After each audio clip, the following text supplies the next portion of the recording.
went surfing today, and he did. So good news, he went out. I thought maybe he was running a little late because he tried to surf the lane, which was pretty unsurfable. No, I did not do that. No, when Matt Young says I'm not going out, you know it's probably not the day to hit the lane. But he did surf the hook for a couple hours. Yeah, no, they almost didn't rent me a surfboard because they assumed that I would go get myself killed. But which I appreciated. I feel like I'm at a point in my life where I was talking to the guy at the shop, and I was like, "Good on you for like making sure that I don't do something really stupid." So We like to check. It's a busy day for marine safety. Yeah. It's good that yeah. Well, so then I just tried to. I've been to Santa Cruz a couple of times, but not a lot. So I just tried to drop every bit of Santa Cruz area knowledge that I had and be like, "Please give me a board." And eventually, so I'm here. Excellent. We're glad you're here. And if you haven't read the book, it is fantastic. True story, and I'm going to tell it even though I told my friend I wouldn't. So I actually surf with some real surfers. Sarah Gerhardt is the first woman to surf Mavericks. She's a serious surfer. I just tag along and try to like play the part and stay out of her way. And she loaned me the book, and she said, "You got to read this book." I put it on my nightstand. I'm like what I understand from you. I'm a dumb, total kind of person. Start reading the book at 4:30 in the morning and dump an entire cup of coffee on said book. So then I had to do the walk of shame back with the book and was like, "I read it, I swear, there's coffee all over it." So now she's going to have you sign that. Okay, good. Obviously, But this is weird because I'm going to spend a solid amount of time talking about a book that is not my book. But has anybody read a book called Ex Libris by Ann Fadiman? Anyone? I love Ann Fadiman. And yeah, she's great. And she wrote an essay about books and people who read and love books. So that's why I feel comfortable being like, all right, it's a tangent. And she talks about the difference between courtly lovers and carnal lovers of books. That like some people, you know, write you like. My wife is like this. Like if you dog-ear a page, it's like you like dog-eared a person. Like it's just not. Yeah, and I'm totally out. Like to me, if a book has coffee on it, that's a sign that it was like read and enjoyed. So I take this as a compliment. I definitely dog-eared the book. Seriously, dog-eared. So the book is about learning to surf. And as somebody who, you know, I learned to surf as an adult. My kids don't remember learning how to surf, so they're like, "It's really not that hard, Mom. What's the problem?" And David in his book talks about if you learn after 14, you're never going to be good. It's just not going to happen before you give up now. But you know, to me, it was really a book about surfing adjacently, but about getting along with folks who we maybe don't have as much in common with, and for the times right now, that's a pretty common theme. And more importantly, it was really about listening. To me, it was about truly listening. And I wonder, just in thinking about surfing as an activity, because it can be so humbling when you learn as an adult, and just that sense of what the ocean taught you about humility and humanity and listening and being a little bit out of control with where you are in the world. So for me, and let me, I'm just going to do two quick shows of hands. So the first is how many people here surf? Okay, yeah, this is California.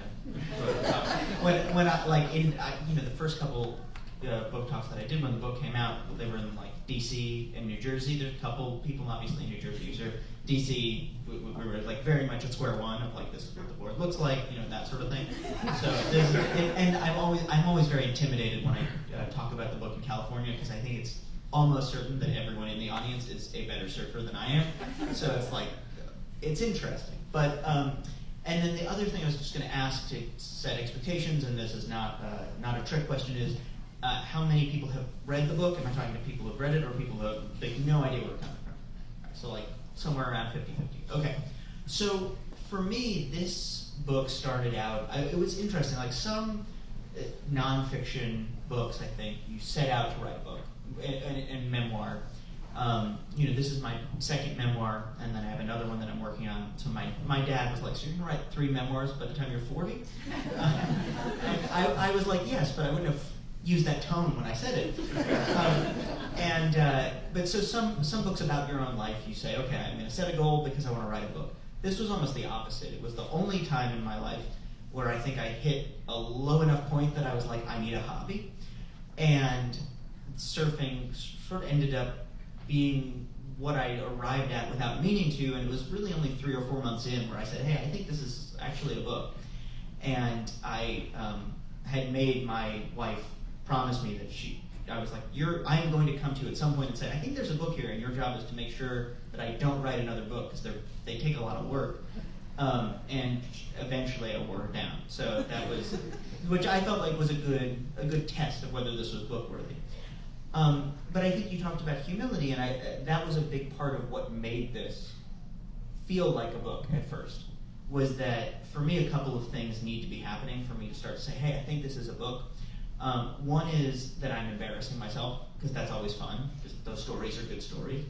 The other is that I'm learning something, because I think most books that I like in this kind of category of book tend to be about people changing and the author changing. And then the third thing is that the stuff I'm learning is stuff that other people could learn as well, or might be interested in learning from. And that's what started to happen. And so I do think that, it's interesting. You talk about what the ocean, I think the ocean is kind of exposure therapy for humility if you're an adult learner surfer. But I think the other thing is that I learned was dealing with this fear of embarrassment and feeling like, I think in my life there's a lot of things looking back on it where I feel like I haven't done that because I was worried about looking foolish, or I was worried about being really bad at it. And when I started surfing, it was very clear that being good at it, certainly at first, but kind of ever, depending on how you want to define it, was not an option. And so I think once I started to embrace that, right, to say, that's okay, I'm going to embarrass myself in public, and I'm going to enjoy it, or at least I'm going to accept it, I think that was really helpful, actually, in a way I never would have expected. I love that. You should try mat surfing, because there's nothing more embarrassing than going out to the lane on a mat, which is, for those of you that don't know, an inflatable blow-up, like when you're little and you did it at the beach.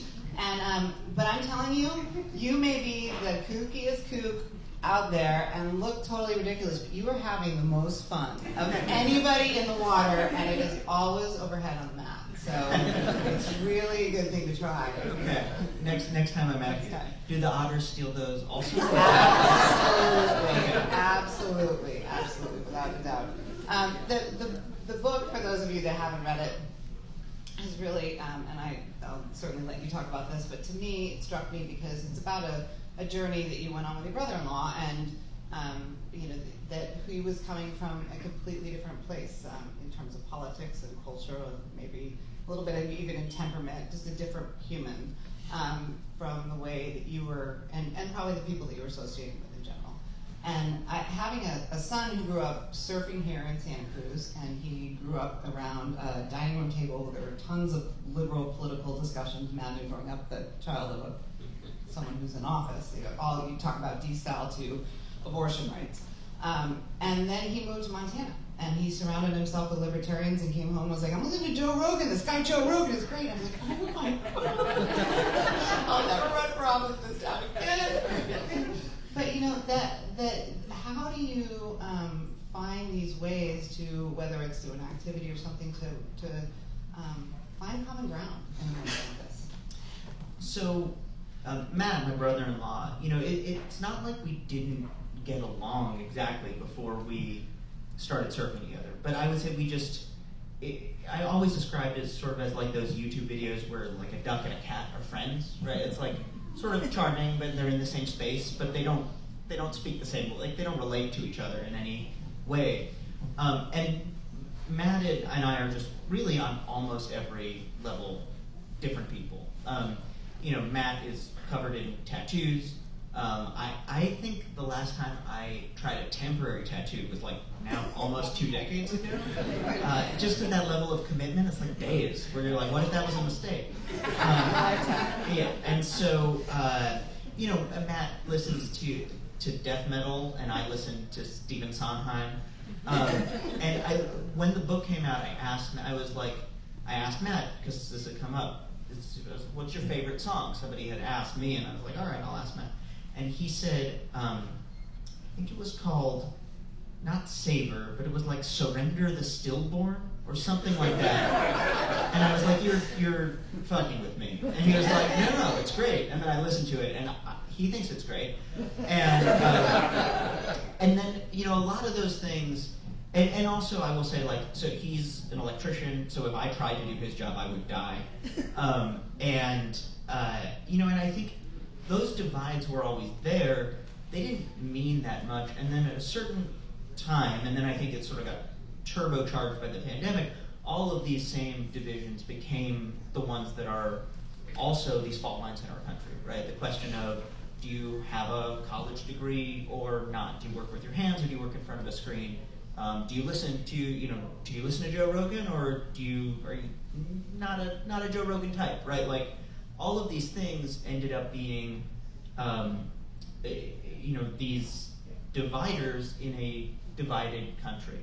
And for me, I thought initially when we started surfing together that by the end, if either we would be like, all right, we don't really like each other very much, or we would be like, we do like each other and we agree on a lot, and by that I meant he would agree with me on a lot.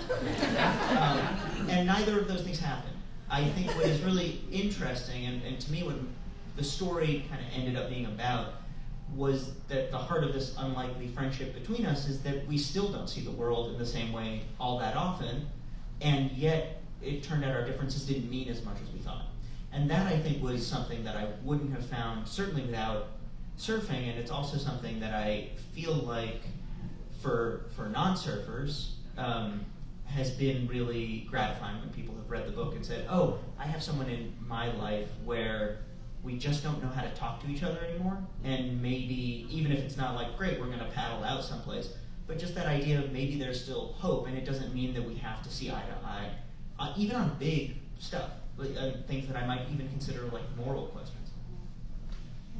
I'd love to talk more about that, because you mentioned in the book, and really COVID brought a lot of people to surfing, and as we've seen in Santa Cruz, and it also brought out these divides that you perhaps didn't even know, and even that talk about, where you really cut yourself off from the vaxxer, anti-vaxxer, the masker, the anti-masker, and we created, where there was already a political divide, some serious divisions in our country. And now we've gotten to a point where it's gone so extreme that we've upended our health department. We have, in a lot of ways, a country where there's so many people that are denying science even exists in some respects. But how do we, I don't know that we can walk that back, but how do we get to a point where we start having these conversations again? Because it can't just be the division is so deep, but we need to move forward. And I think, especially in these tough times, we're finding we've got to find some common ground.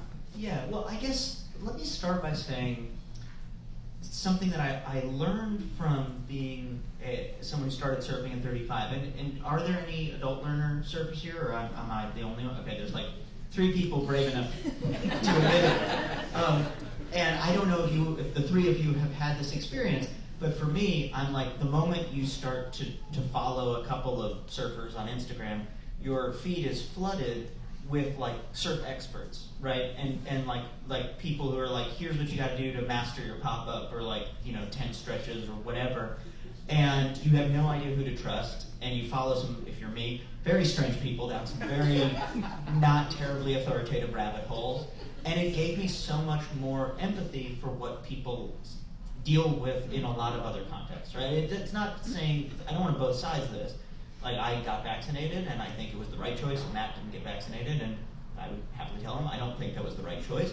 But it doesn't mean that, but I feel like I have a lot more of a sense of like, oh yeah, when you're just like, the internet is out there, and social media is there, I'm gonna try to figure out the truth, and I'm starting from a place of like beginning this stuff, it's really hard.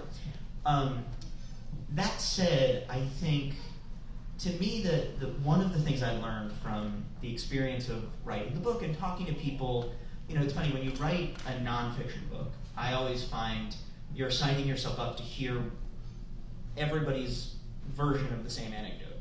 So like, my first book was about all the times I embarrassed myself in front of President Obama, and basically I signed up to hear anytime anyone had ever met President Obama, they would tell me about that. Which was great, for what it's worth. And in this case, I feel like there's kind of 2. It's like, has anyone ever taken a surf lesson? They're going to tell me. And then also, this isn't like me prompting you all. You're welcome to, but you don't have to after what I'm talking. But the other I've heard a lot of people tell me about friends or family members where they're on, especially around vaccines, we're on the opposite side of these divides. And I think the thing that I've learned is it's really important to respect every person, and that's different than respecting every opinion.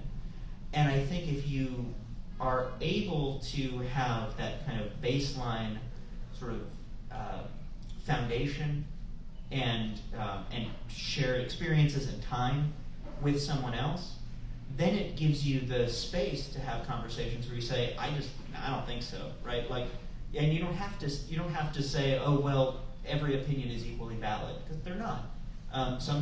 My opinions on a lot of things, as my wife would point out were she here, are not as valid as somebody who knows what they're talking about. But I do think that that baseline level of respect, and something that's really interesting to me, so the book kind of covers up through about November 2023, and it doesn't cover the 2024 election or anything leading up to that. But I have found that since I was done writing and since those experiences were finished, Matt and I are just a lot more able to talk about, not just able, but kind of eager to talk about things even when I know we disagree, because I'm just curious, right? And I think that's I think curiosity, and not to debate, not to persuade, not to be like, by the way, you're totally wrong, but just to say, what do you think, because I want to know what you think. I think that's it's not enough to change everything, but I think it's the sort of necessary condition to change anything. I love that. I think it goes back to that listening, that we need to start listening to each other. I think we're so quick to voice our opinion and go straight for, well, you're wrong, and that doesn't create conversation or any ability to find common ground. It's even that, how do we both washed the dishes today. Like, what is the one point that we can actually agree on? Like, oh, we did the same thing. Isn't that amazing? You don't have to go find surfing. But how do we do that in a moment where, I think you mentioned social media. I mean, people live and breathe their social media feeds. And you started getting interested in surfing, and all of a sudden your feed gets full. And I watch out with my kids. I worry about that terribly, that your feed and what you're paying attention to, and if you're not, even if the news was unopinionated and just giving us the news, you still don't know where people are hearing those things. So how do we do that in a time when social media feeds are so full of that, and finding those common ground? That's a good question. If I knew that, no, I guess what I would say, a couple of things that might at least begin to answer elements of that question. One of them is, I do think that I've become a real believer in things that force you to not look at your phone. Not at all something I thought about when I started surfing,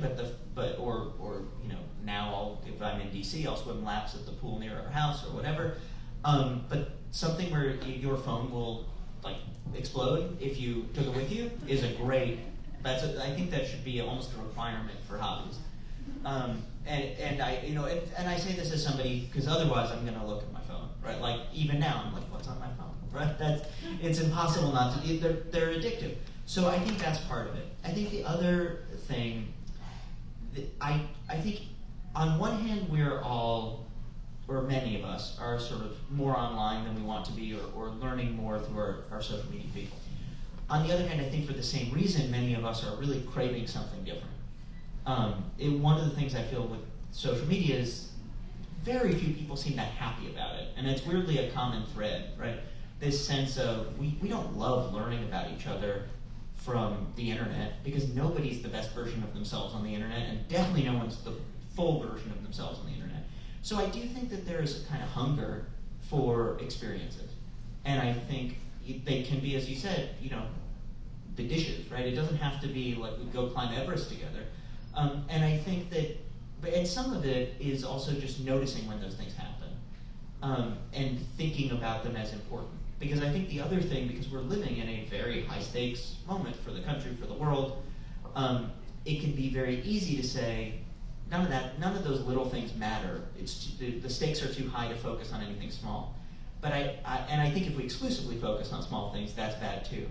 But I think that can be a trap, where we stop noticing the little stuff, and so we don't see a way forward. And I think that's the other piece of this. You know, sometimes, well, a lot of the time, I'm like, was it really worth all the time, right? That I'm, you know, I have friends who are running for office or doing, you know, like making the world better as a full-time job, and I would sort of, they'd be like, what are you up to? And I'm like, well, I'm really, you know, I'm hoping that I can, you know, maybe eventually get to the point where I can do a cutback. And it doesn't sound great. And I think there is something that's a little escapist about it, but I also think that there's trying to appreciate those little things and thinking about their relationship to big things is something that we can't lose sight of just because the stakes are so high. They are. We used to have a group of girlfriends would say, let's do a week of truth on Facebook where you actually show what's happening, like the kids screaming, and I cheated on my test, and people are fighting, instead of all the, you look at social media and everybody's either perfect or not, they're perfect. Yes, I assume they weren't running for any political office. Absolutely. Absolutely not, never win. So, you know, I wondered throughout the book, and I had a conversation, my colleague Jenny this afternoon about, did your brother-in-law read the book before you put it out there? Because there was a lot of moments where I thought, gosh, this would be really hard to read about myself or someone writing this about me, especially someone that, you know, I presume you care about. Yeah. He didn't. So I. We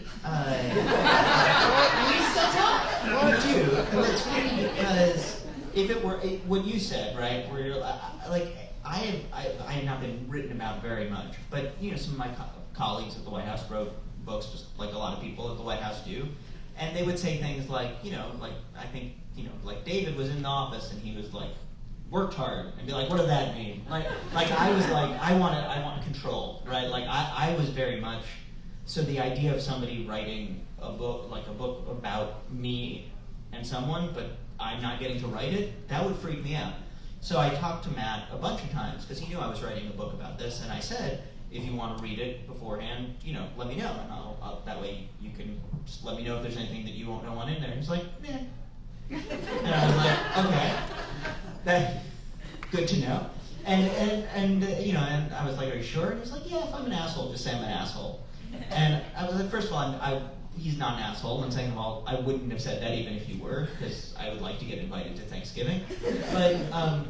But it was like the number of dimensions on which the two of us are just not very alike is large. So I did have my wife, who's his older sister, she did like a quick read beforehand, and there were only one or two things where she was like, nah, I think you should take that out. And then the other thing, so after the book was done, but it wasn't out yet, it was just, you couldn't change it, Matt was like, actually, maybe I do want to read it. And I was like, oh, crap. So he was working on a house in Asbury Park where we live, and so I drove over, and it was like in this sort of, like, it was in a totally empty, like a house that was being flipped, like the kind of house where if you're going to murder your brother-in-law, you could bury him in a crawl space easily. And so I gave him the galley of the book, you know, a little paperback advance copy. And I just remember that was by far the scariest, you know, review I was going to get. But he was reading through the table of contents, and he just started laughing. And I was like, okay, we're going to be all right. And I think there was, I think he also really, and I guess you'd have to ask him, but or I could ask him, but I think this is true. I think he also was like, it hadn't hit him that the idea that like our story was going to be written down before then, right? He knew that, but it's different to know it and to see it. And I think there's something cool about that, even if it's also scary. The thing we really disagreed on, there was one thing, which was that he was like pretty sure that when we rented a minivan here, on our trip here, that I scraped it up, and I explained to him that according to the book, that definitely did not happen. So that is one area of critique. But other than that, we're good. There's so many things I loved about the book. It was this perfect intersection of aside from New Jersey, where I've never served, I served all the places that you'd served, and then you talked quite a bit about politics, which this week was, election day is like my Super Bowl. And I was struck because at some point in the book, you sort of offhandedly mentioned that you thought about running for office. And you talked about it in the way somebody who's really thinking about running for office, like I'm gonna go and see if I can find money, and I'm gonna move to the district and do all the stuff. And then you kind of dropped it and were like, oh no, I'm not done, I'm not doing it. And I wondered about that in the, what really shifted for you in that moment, and have you thought about it since? And certainly you worked in the White House, you've seen the mechanics of politics, and do you want to run for office, or is that something you think about? Well, it's interesting. I think because I worked in the White House, and then at this point, there's a piece that that should be, I don't know, I feel like now I'm jinxing it, but there's a piece I'm writing that's going to be in the New York Times tomorrow about thinking about the Obama presidency as history and how old that makes me feel, even though I'm 39, right? I also feel like I'm from history somehow. Yeah, it's weird. I was talking to a college students a couple of years ago, and I was telling them kind of my origin story. They were like, "How did you get into work in the White House?" I was like, "Oh, it's 2008. I saw Obama speak. I was totally inspired. I moved to Ohio. Worked on his campaign. Blah blah blah." And I was like, "You guys probably don't remember all that super well." And one of them raised their hand, and then without being called on, was like, we were literal babies, right? I just had this moment of oh, okay, basically, I could be wearing a powdered wig at this point. And so, but one of the things that amount of time has done is it makes, I have a lot of friends who have run, some of them have won, some of them haven't, but all of them, you start to be like, oh, this is a thing people I know do. And I think that in a lot of parts of life, right, you're just one of the threshold things for many of us is just being like, do people like me do that? And so I was thinking a little bit about it, but one of the things I think that it's not one of the main parts of this book, but I do think that I think it's one of the main things about me that has changed, was my relationship to achieving stuff or trying to achieve stuff changed. Early in the book, I say that Matt serves just because he likes it, and I didn't understand that at all. Right? I was like, no, you do things to get better at them and to accomplish stuff, and I didn't fully appreciate how much I think I had become a little bit of a success monster. And I think Andy Kim, who's now a senator from New Jersey, but he was in Congress, he left to run for Senate, and I know him a little bit. I'm always I always feel like there's people who are, if somebody does very well, they're like, now we're friends. But Andy and I know each other, and I admire him a lot. And so I thought maybe, there's an open district near our house. I think what he did is really cool. Maybe I could do something like that. But I think part of what I did and would not have done when I was a little bit younger and maybe before surfing was take the time to interrogate myself a little bit and say, is this really something that I think that I would be uniquely suited to do and actually want to do? Or is this saying, this is the next accomplishment, right? Is this kind of the next level? And I think in this case, it was the next level. So I don't know. I think I like the idea of demystifying running for office, right? So it's certainly something I would think about if it was the right moment or the right time or so on. But it's also not something where I feel desperately that I need to do this in order to, be happy, or I don't even know. Doesn't make you happy. Yeah, I was going to say, I don't even know. Maybe you can tell me, but but I feel like there's, in Washington, there's people where it's if they don't run, if they're not running and winning, they'll cease to exist, or at least they think they'll cease to exist. And I feel more confident than I've ever felt that no matter the sort of field, that I'm not going to be like that, which is, that's not a resume. By definition, you can't put that on a resume and be self-knowledge, right? That would be weird. But it is a nice feeling. I as someone who decided to run for office after Obama's first election, I was like, hope and change, and it's going to be me, and I'm going to make a difference, and I really believed in it, and I still believe in it, but yet I watch my children not believe in it, and they're the ones who grew up sort of, and my daughter said, I never thought after growing up with Obama as my president, or as she identifies as president, that my first time I vote, I have Donald Trump on the ballot. And the feeling of just complete detachment from politics and disinterest in the political sphere, and that public service is no longer something that our youth will want to do. And I worry very much about that without these sort of transformational politicians that really inspire us, and in one way or another, I'm sure the current president has inspired a lot of people, but I don't think that's making our youth inspired to run for office. And I don't know, do you have any thoughts about, how someone who lives and breathes politics on the East Coast and near DC, how do we make that shift? I feel like this conversation has been the most unanswerable number of unanswerable questions I've gotten about this book. You want to talk surfing? Yeah. Like, you want to talk about a wave pool versus the ocean? You're in a room with surfers, you might want to be careful of these questions. I'm trying to help you. Let's just talk about. I know the skills of these people. Let's talk about easy stuff like national unity. Everything is soft talk. I think that, so obviously I don't fully know the answer to that. I don't think any of us do.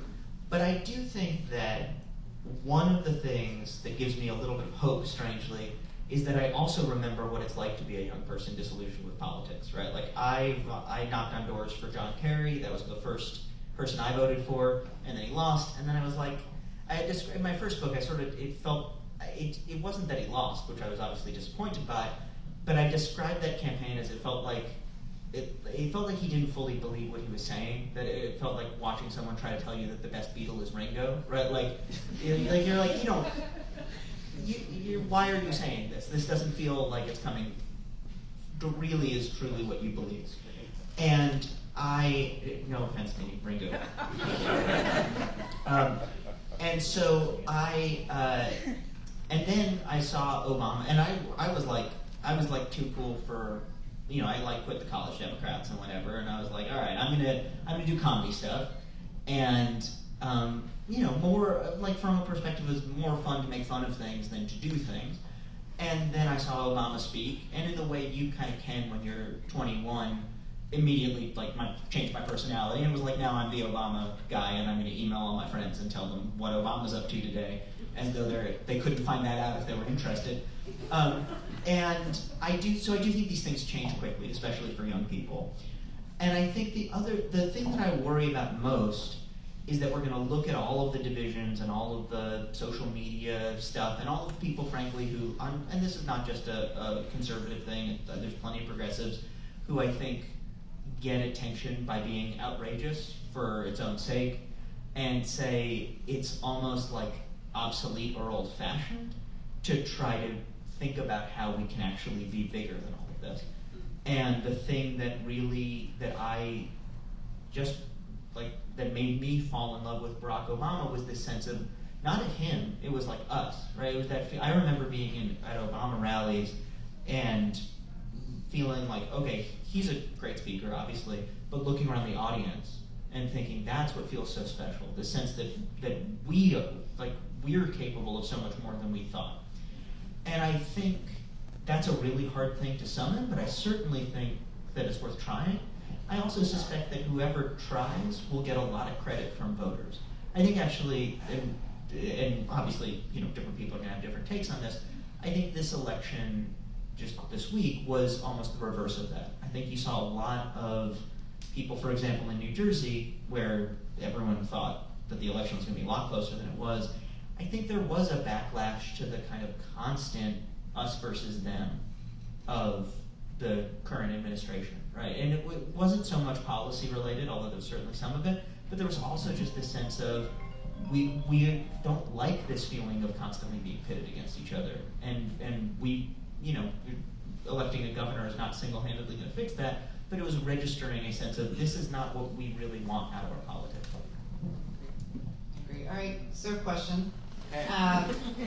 You surf the Waco wave pool. I haven't surfed there, but I have surfed the Surf Ranch. It was hands down the scariest place I've ever surfed because you don't get to spot the wave. All of a sudden, there's this noise, and people are like, go, go, go. You're like, where am I going? Into the fence? To the fence? Right. Where am I surfing? Yeah. So talk a little bit about favorite spots to surf and what is on your surf trip list next. Well, honestly, and I'm not just saying it because I'm here, Santa Cruz has always been one of my favorite places that we've been, because I do feel like in New Jersey, it's funny to be in California. Sometimes I'm like anybody who likes their waves, you don't want to talk about them too much because you don't want people to show up.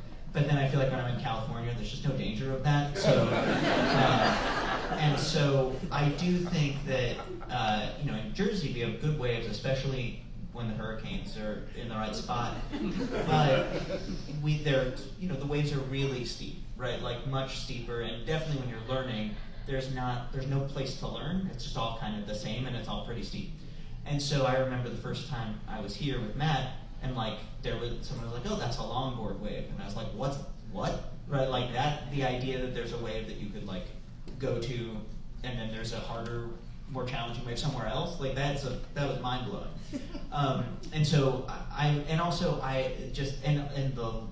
the length. You can the length of a ride is much longer here. So I'm a fan.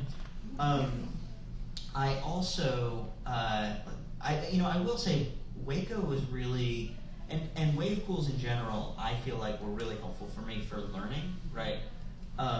Where you get reps in a way you just can't in the ocean, or at least there's not as many different things. In terms of bucket list stuff, weirdly, so Matt and I were planning to go to Ireland, and then we totally stormed out, and so we ended up, Jackie and I had planned a romantic vacation to the Basque Country in Spain and France, and I just kind of took that itinerary and changed it up a bit into a surf trip at the last minute, and so Matt and I went there, which was an interesting conversation to have. But I think Ireland would be a good, and it's also Ireland's not that far from the East Coast. I do feel like talking to people here, it's like that's like going to Japan or something. But we do have a World Surfer Reserve in Ireland now. Really? North Devon, I think. Someone fact check me on that. It's cold, but it's cold here. Yeah. I mean, who are we kidding? It's cold here. Well, and I will say that's the one. It was something about New Jersey originally, right? The first time I really started talking to Matt about surfing was in the winter, just coincidentally, and so he, it was around Christmas, and he'd show up, and he was like, "I've been out surfing," and I was like, "Are you sure?" Because it's freezing out, 30 degrees outside and like 35 in the water, and I do think that does help. Kind of it keeps things uncrowded in the winter in a nice way, and then it kind of opens up a whole. Not here, buddy. Not here. Let me tell you. Try being a goofy foot surfer in Santa Cruz. It's not easy either. So you've written 3 books. Yes. And now you're writing a movie about elves and Santa, and I didn't catch that as we were walking in, but I'm curious about what's next. So the Christmas movie, I wrote a script, and then that was like, he did a Hollywood thing where, got set up with a producer and whatever, and then kind of died on the vine after the writer's strike, and hopefully it'll come back, because I still like the idea of it. And then I am in theater, so this was this book, and I was very lucky, my editor was great, and he had signed me to a 2-book deal, and it was like, write this book and then do something cool and write about it. And so if you're, a writer in this genre, you're like, oh, that's the dream. No way, I won't be able to think of something cool by the time this book has been out for several months. And here we are. And so I'm if anyone has a good idea for a book, I'm all ears. So I'm working with him now to figure out what that's going to be, and we'll see. But I love it. You said there's a potential for Surfer Magazine, and as someone who is I love surfing, but non-professional surfer, clearly. I got quoted in Surfer once about surfonomics, and I'm like, that's about as close as I'm going to get to Surfer Magazine. Yes. So here you are. You're going to be the learning to surf as an adult and Surfer Magazine. Well, then they excerpted the book for Surfer Magazine, and so I did feel like very cool. I was like, yeah, I've been in Surfer Magazine. Surfer. I'm not in some like for what? I'm like, don't worry about it. Yeah. That cutback. Yeah, was exactly. Amazing. Yeah. It was amazing. Yeah, I had my picture in Surfer. I had my name, but I'll take it. I'll take it. So I do want to open it up for questions and answers, but the one thing I do want to tell you, David, is so in my world right now, nonprofits it's brutal out there. It's not an easy time.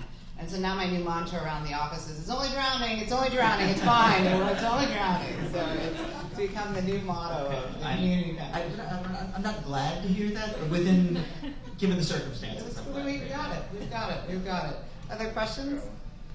Yeah, you've touched on a little bit about your getting involved in the Obama campaign, and now your resume is repetitive that you are a former speechwriter. Can you fill the gaps how Obama allowed you to be so important so quickly? Can everybody hear that question? Okay. I like that question because it was falsely flattering. So I kind of like I caught the Obama bug in 2008. We talked about that, and then I moved to DC after the campaign, basically just hoping change. That was the plan. Thought I was going to do healthcare policy.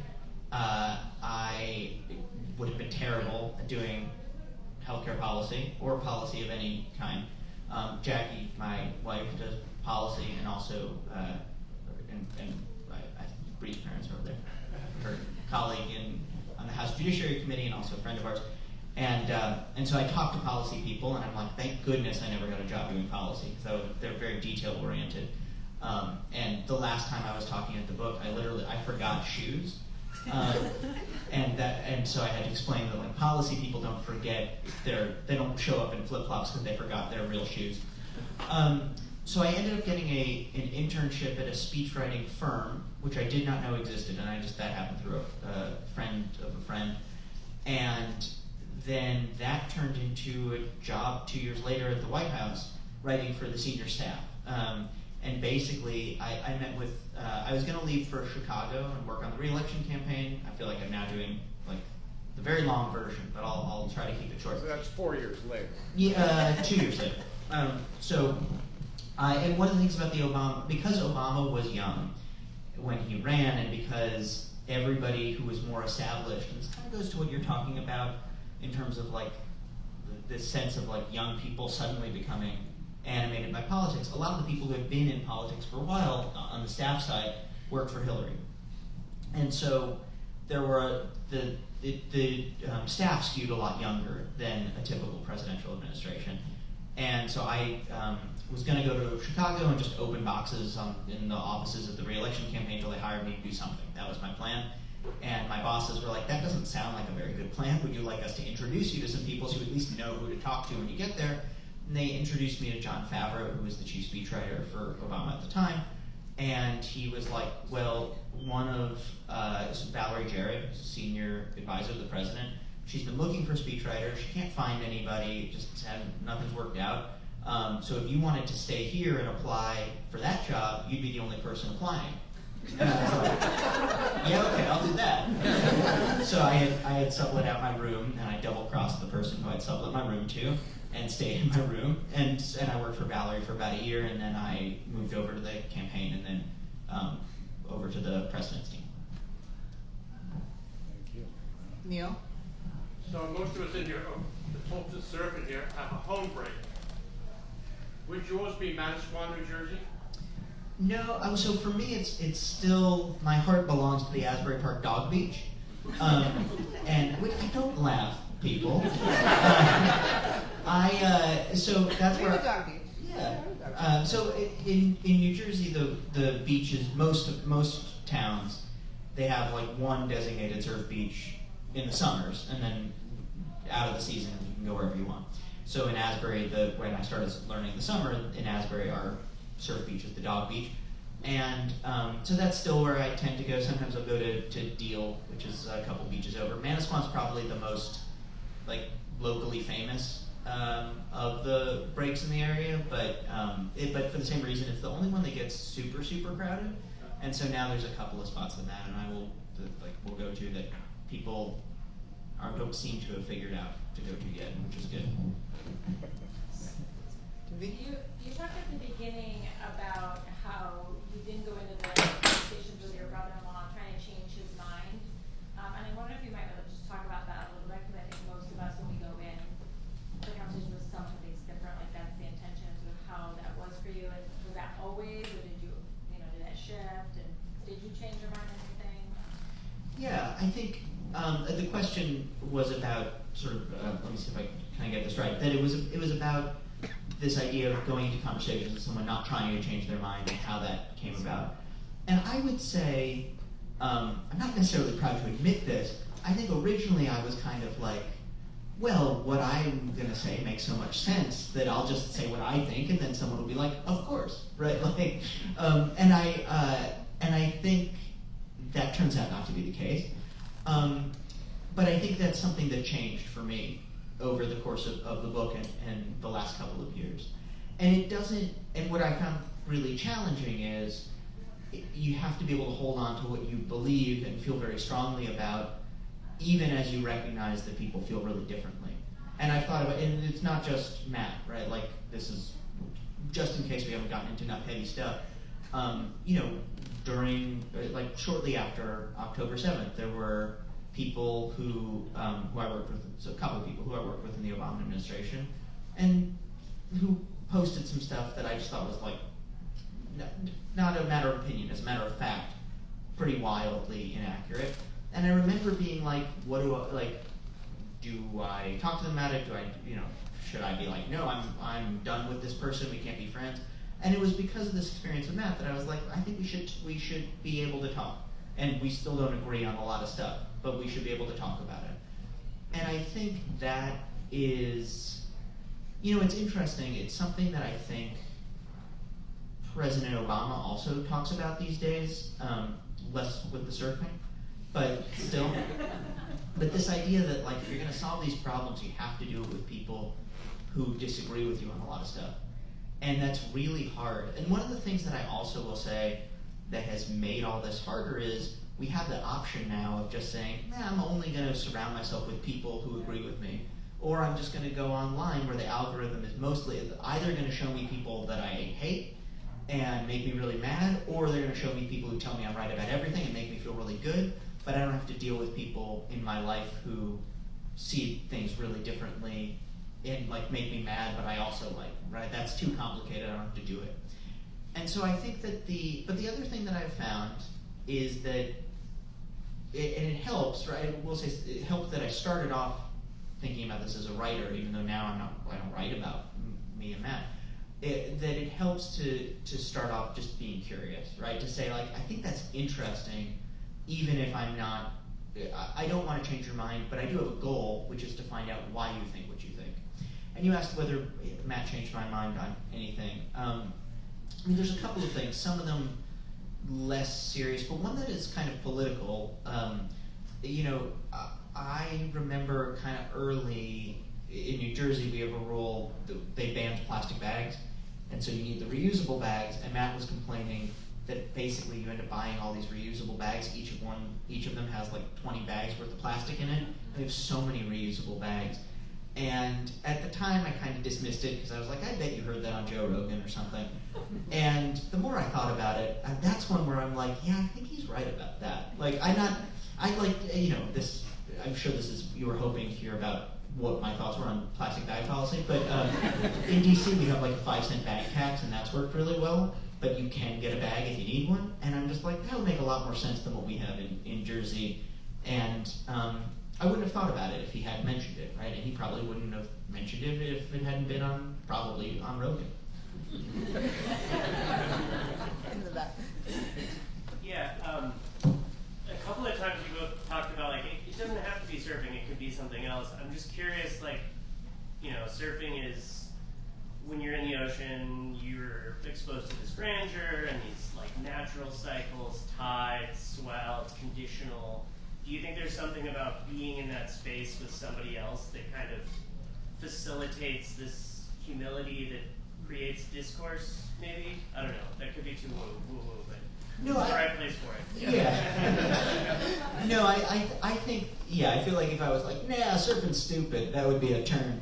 But I do agree with what you're saying. I think that, I think there's something about surfing also that everybody is chasing this thing, like a feeling that you can't access on land, physically as well as emotionally, right? Like, you know, there was a lot of stuff that got cut from this book. I turned in a draft of the book that would have been like probably 200 pages longer, and most of them were not good. But my editor had to be like, do we really need so much about like board shapes, right? Like, can we take out all the board talk? But one of the things that I wrote about and ended up taking out, but I do think a lot about is like wave energy is just not something that I think I have sense about it in there now, but wave energy is just not something that we deal with in most of our lives. So anybody, you know, when I was out today, right, like there were a lot of people out who were substantially better at me in the water. There were a couple of people who seemed like they were, you know, kind of just starting out. But all of us are trying to kind of tap into this force that we could never see anywhere else. And so there's something, it's not just unifying, but it kind of puts us all on the same plane that has nothing to do with the rest of the world.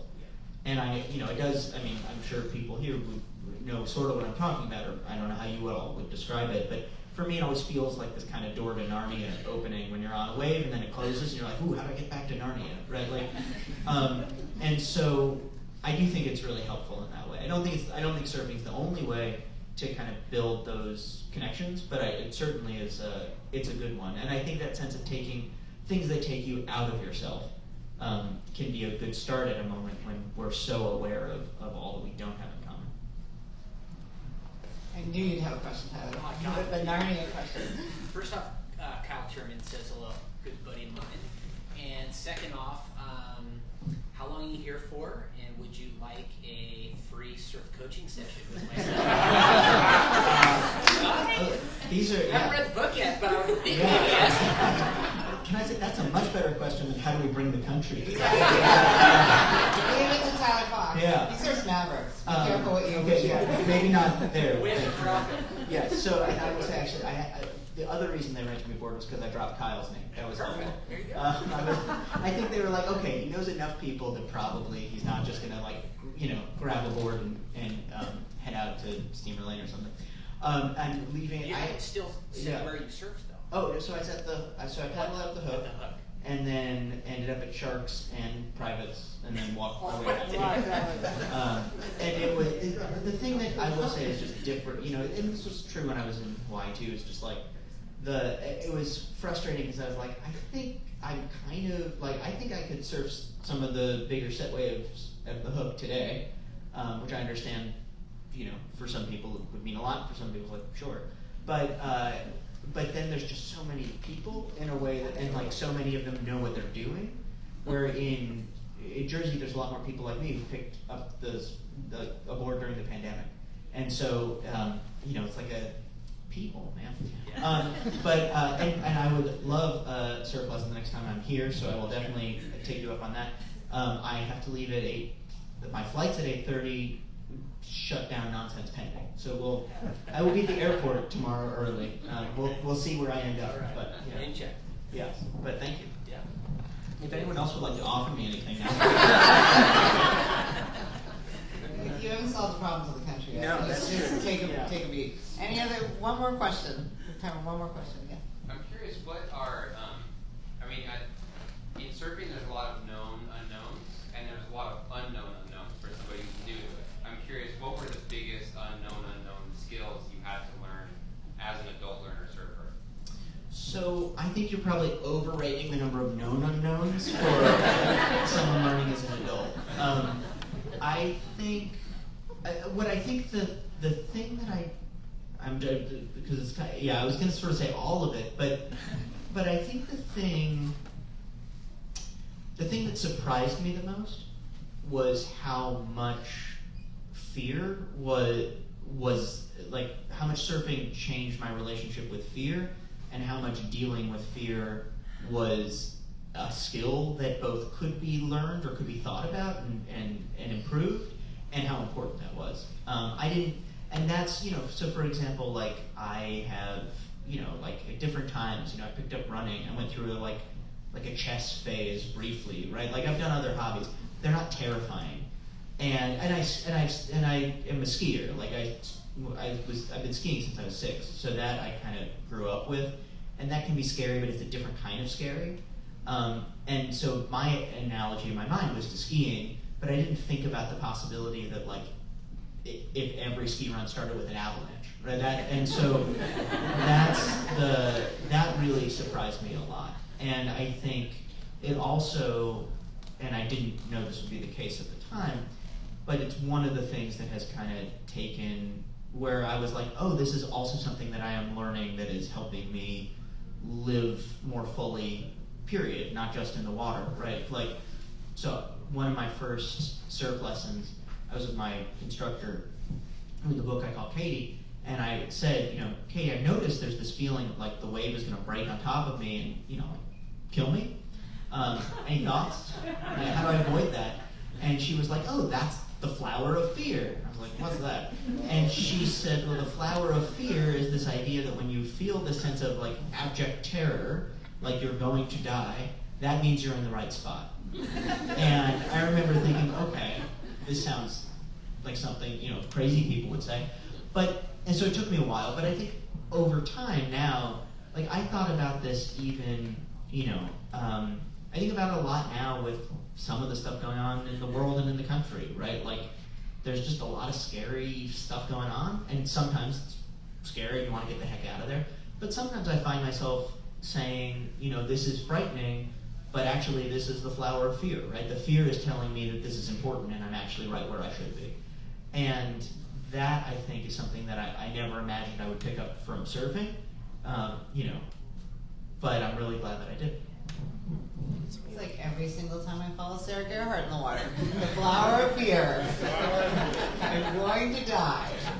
And yet, it's You haven't yet? So, I haven't yet, and so it's far, 100% of the time, 100%, no death. We're still here. Well, thank you, David. This has been fantastic.